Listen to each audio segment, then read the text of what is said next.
My name is Lori Holm and I teach Culinary Arts 1 and 2 at Loma Linda Academy.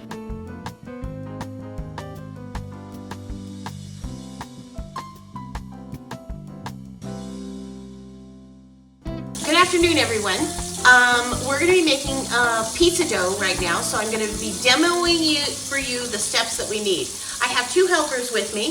This is my oldest granddaughter, Lily. Lily, wave. And this is my middle granddaughter, Harper. Harper, can you wave? Hi. Okay, so they're going to help me get ready. So the first thing that we're going to do is make sure that you have your basic pizza dough. I put it online. Check it out. Print it or have it on your phone or whatever, so when you're ready. The next thing I want you to do is prepare your counter with all the things that you need. If you don't have a stand mixer, you can use a regular mixer. You can even mix it with your hands, and there are kneading instructions for either way on this sheet. I've already gathered all of my equipment. The water you hear running is my hot water getting ready to measure. So we're going to do that right now. So skip to the second ingredient. It's a half cup plus 1 tablespoon of warm water. Now the easiest way to do this is before you measure it, you just need to get it hot enough. So I'm going to check my water really quick. I'm going off camera a little bit. I'm going to check my water. I'm going to put some... I just use a simple thermometer like this one, if you can see that. And I'm going to just double check. And I need the temperature. It says on here 105 to 110. It needs to be warm enough so that it activates the yeast, but not so warm that it kills the yeast. So that's the range you need your water under. And you could do it in the microwave, but typically it gets way too hot that way. So we are almost, my hot water tends to take a little while here. We're going to measure it and make sure that it is between 105 and 110 and not over. So it's just right for us. So what I'm going to do is I have gotten my teaspoon of yeast. I happen to have on hand some active dry yeast. It comes in a packet that looks like this. And I happen to have this on hand already. I know it's hard to get in the stores right now. Everybody's going crazy making bread because they can't buy bread, and so it's hard to find. So if it's hard to find, don't worry about it. You can make this when it's easier to find. I'm going to put several demo videos online for you in the course of the next couple weeks, and whatever you can find, go for. If you can't find ingredients, then make another kind of recipe that involves a similar technique and submit that to me. I'm going to be really lenient with what we're doing here. I don't want you to be wasteful with your food. I want you to make something your family's going to eat at home as well.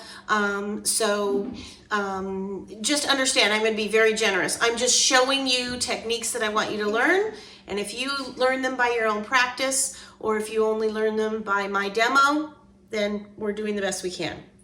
So I've already measured this, and it calls for, my yeast is in a small cup like this. So what I need to do is have a half a cup, and this is measured a little more than half a cup. And so I'm going to measure, I'm going to get myself my tablespoon of, I thought I had everything handy. I'm going to get myself my tablespoon of water out of here. Extra. And then get down to half a cup.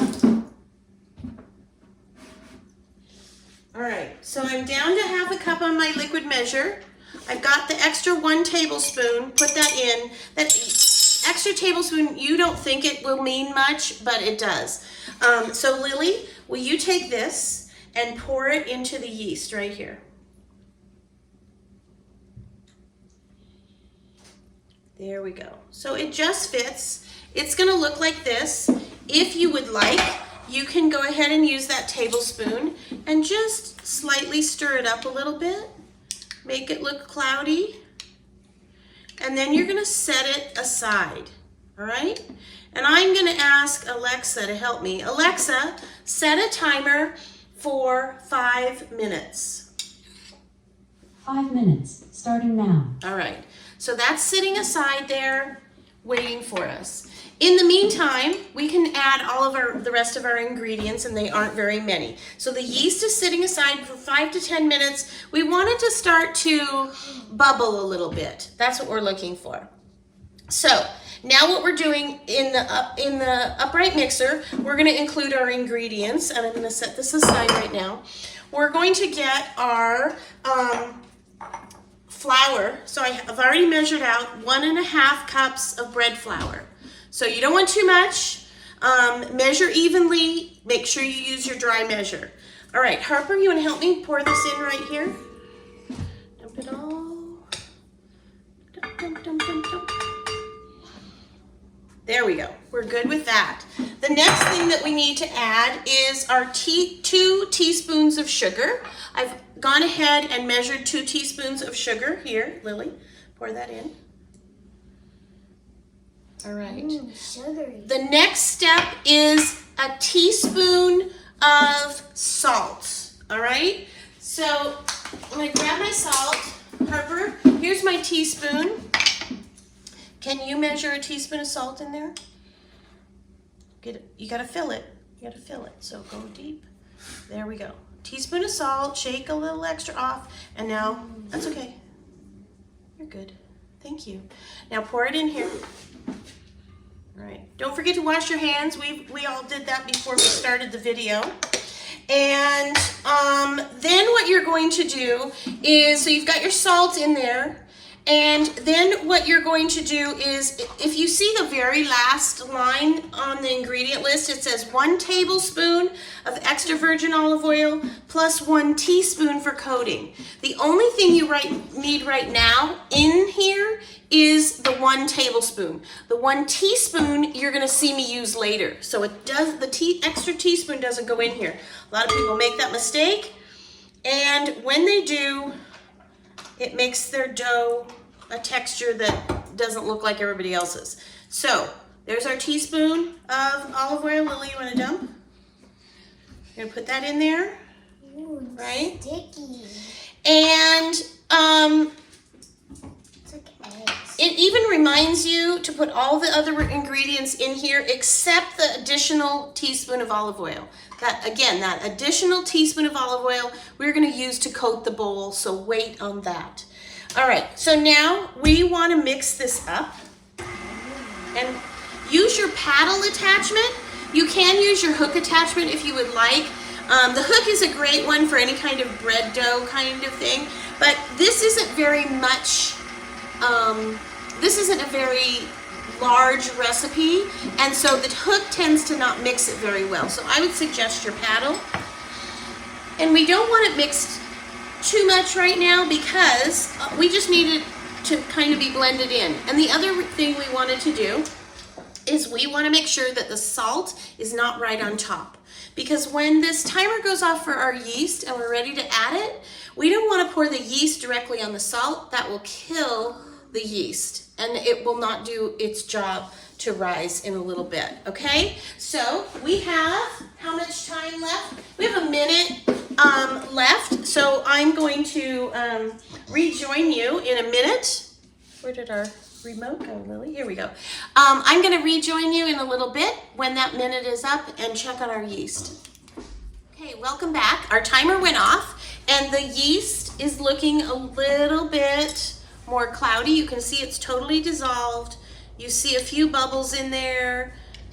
That's what we're looking for, all right? So we are going to add this in to our mixture. And we are going to turn on, Lily says it smells kind of funny. We're gonna turn that on and mix it up.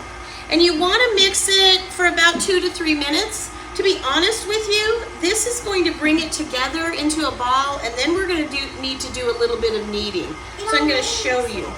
Okay, so I'm gonna stop it here, and we're going to pull this all together. So a lot of it is doughy already, but we want to gather. Harper, do you need to help us? Just a second. You're both gonna do that. And make sure that you touch the dough.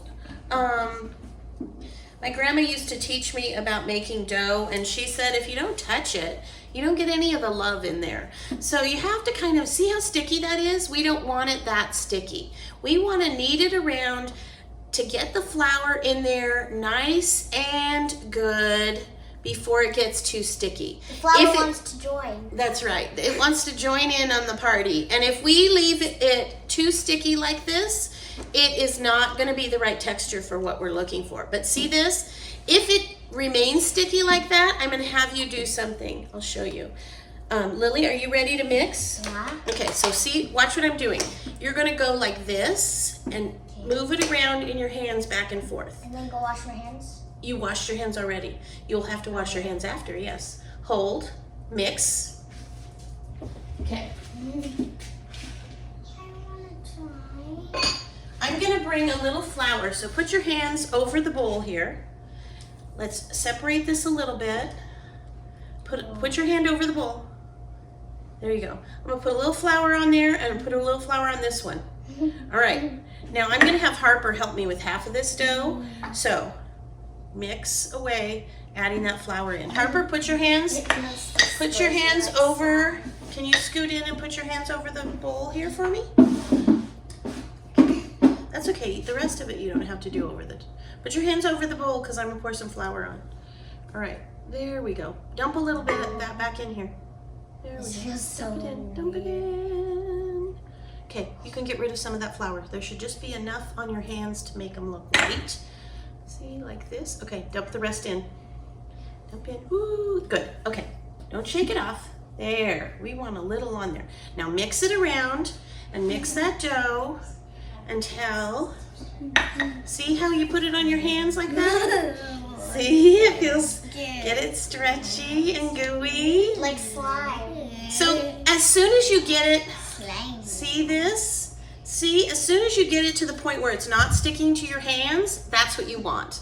And you're gonna take all that dough together, roll it in a ball. So what you're gonna do is you're gonna take a teaspoon of your olive oil. Can you see what I'm doing here? Pour it in your teaspoon. Put it in the bowl, just like that. And then what I do, I take the dough, I roll it, yes, I roll it around, and then I take the dough and roll it, and then I rub that dough that has oil all over it around the bowl, because I want to coat that bowl. What we're going to do is that dough is going to rise, and we don't want the dough to stick to the edges. So the oil is going to prevent that. So you've got your small bowl right there of dough. I'm going to cover it with plastic wrap and leave it on the counter for 2 hours. In 2 hours, I'm going to come back and I'll show you what we're going to do then. I can taste the salt in here. Hi again. So it's been 2 hours since I let my dough covered it with some plastic wrap and let it rise in the corner somewhere. So if it's close to the stove where it's warm, or the oven, that might be nice. But it takes about 2 hours. So here's what you do. You take the plastic wrap off, and then what you're going to do is pull it out. It says punch it down. You can punch it down and make it into a ball again. Do it gently. And you're just gonna kind of roll it again. So it's gonna be back to normal size. After it did all that rising, you're gonna bring it back to normal size. You're gonna cover it back up with the same wrap completely. And then this is gonna go in your refrigerator overnight. So what I'm gonna do is put up this video tonight for you. You guys can make your dough whenever you'd like, then refrigerate it overnight.